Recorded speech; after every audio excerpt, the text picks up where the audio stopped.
mere meat. So I was asked how to choose occult books.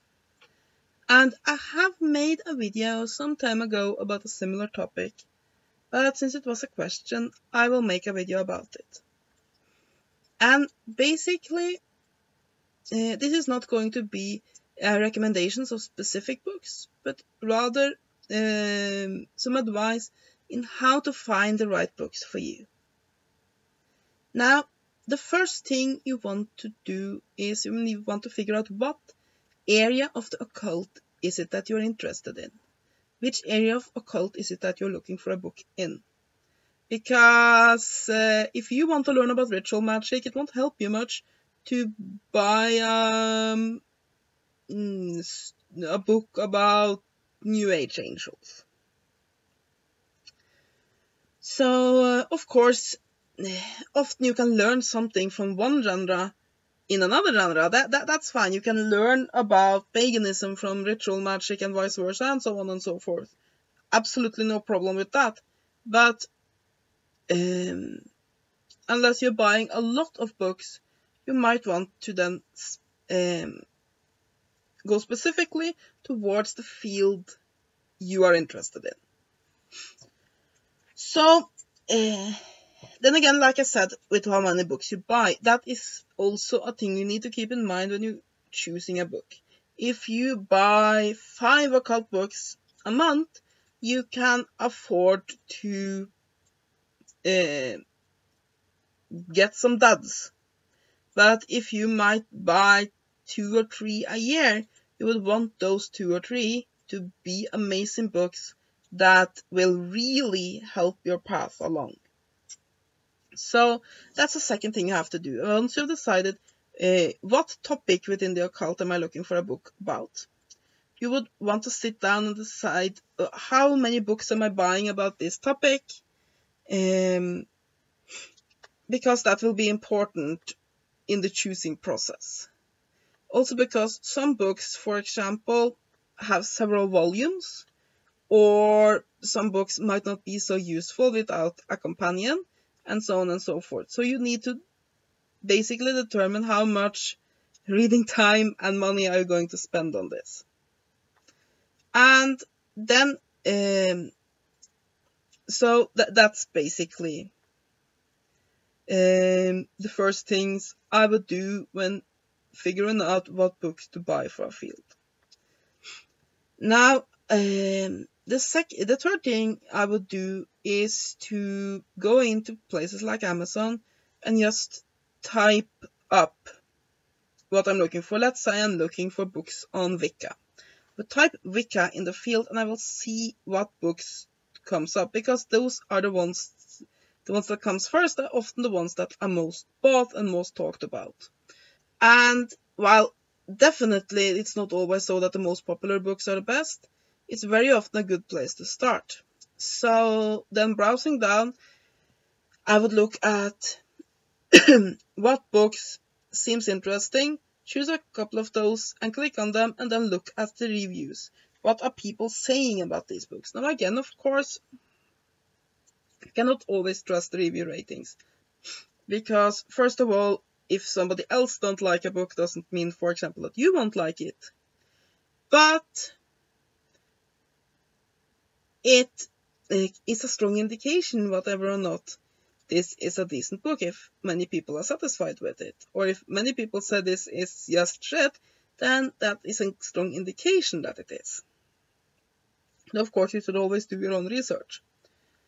And also remember that there's a lot of stupid reviewers out there. People that, for example, the mail got the books to them late, and so they give a bad review. I've seen that quite a lot. And yeah. But all in all, can't this thing actually function the way it should? Anyway, once you have then picked out a few alternatives, I would start to do some research on those books and the authors. Ways to do research on this would be to Google the book. Google the book and add the word review. Then you might get into various places where people have written reviews about it. Read those.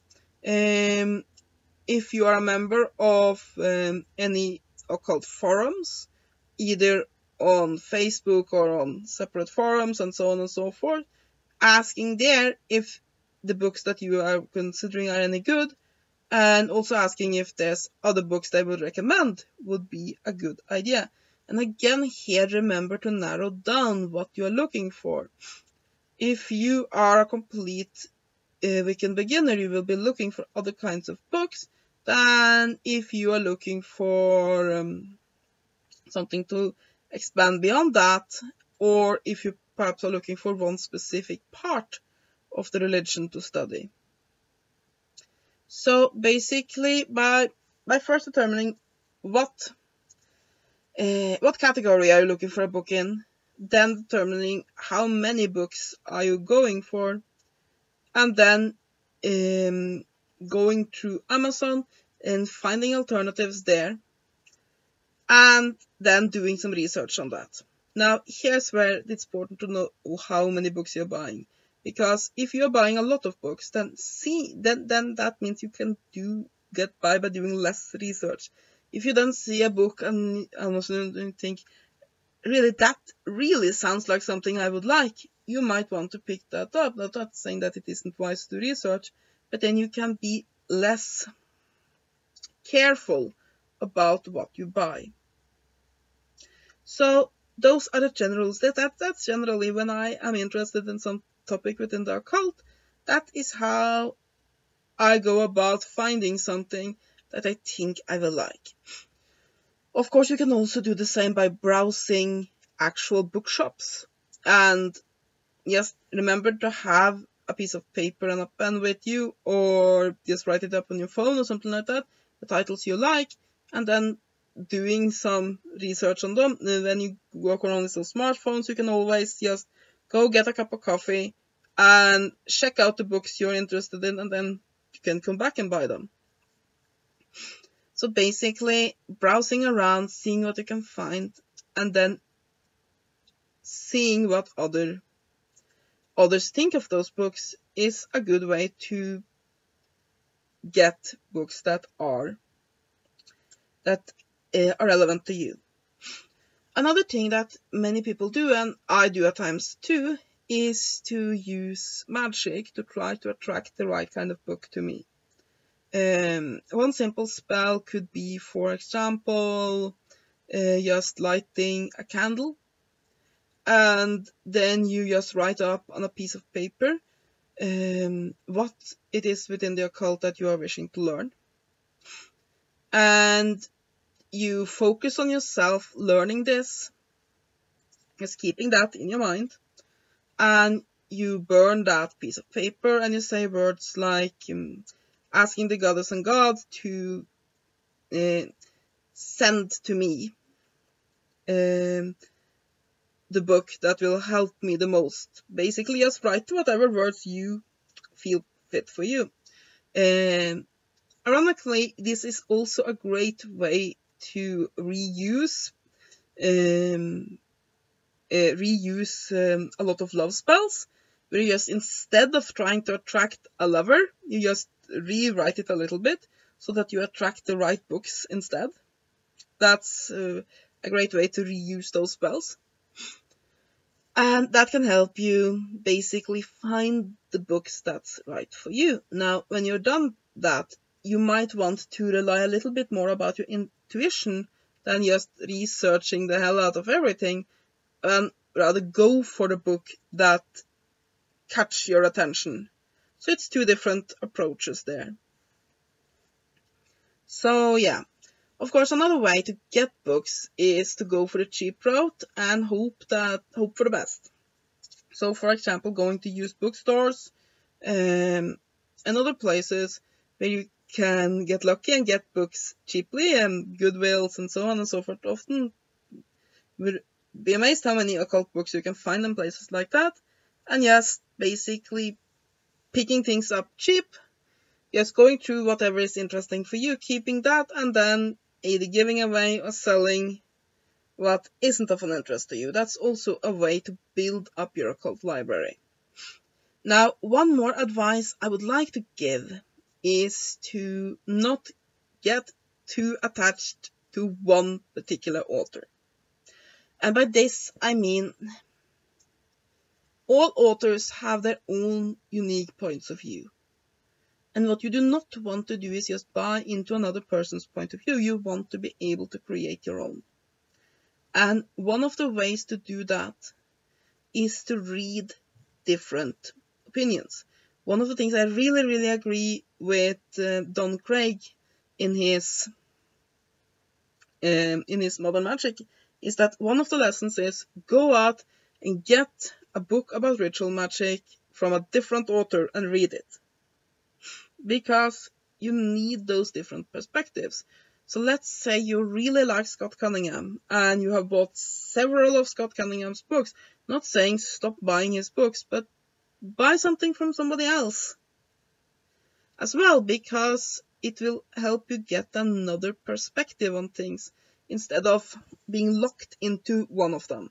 Because very often you see occultists that say, oh no, such and such is completely wrong and everybody knows that. But what they're meaning is that my favorite author doesn't agree with such and such, and I've never bothered to read another point of view. So for all I know, this is what everybody does because I only listen to one voice. So it's no problem having favorite authors, I definitely do. But checking out some others every now and again is also a pretty good idea. Another piece of advice I would give is that if you're starting within some area of the occult, whatever it not, it be witchcraft or ritual magic or whatever you're interested in. Something that's very important is that if there are some authorities on that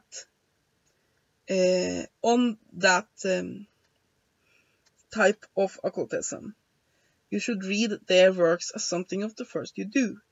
Does that mean that you shouldn't read anybody else about that topic? No, of course not.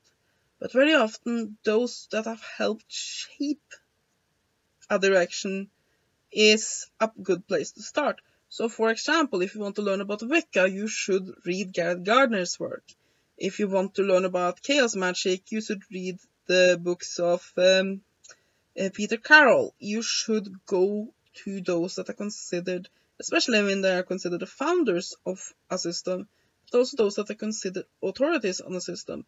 There's no problem to do things differently than those that are the authorities, but learning from these people is a good way to get a grasp on what you're doing. So that's also a recommendation to seek out the works of the authorities within whatever field of the occult you are studying as some of the first books you buy.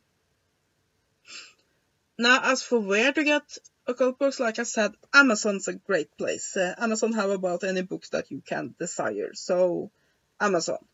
eBay have a huge selection. There's a lot of online bookstores. I haven't used a lot of the other online bookstores because I'm quite happy with Amazon, and often they have a very expensive shipping to Norway. But if you just browse through them and type in occult, New Age, Wicca, whatever, you will usually find quite a few things.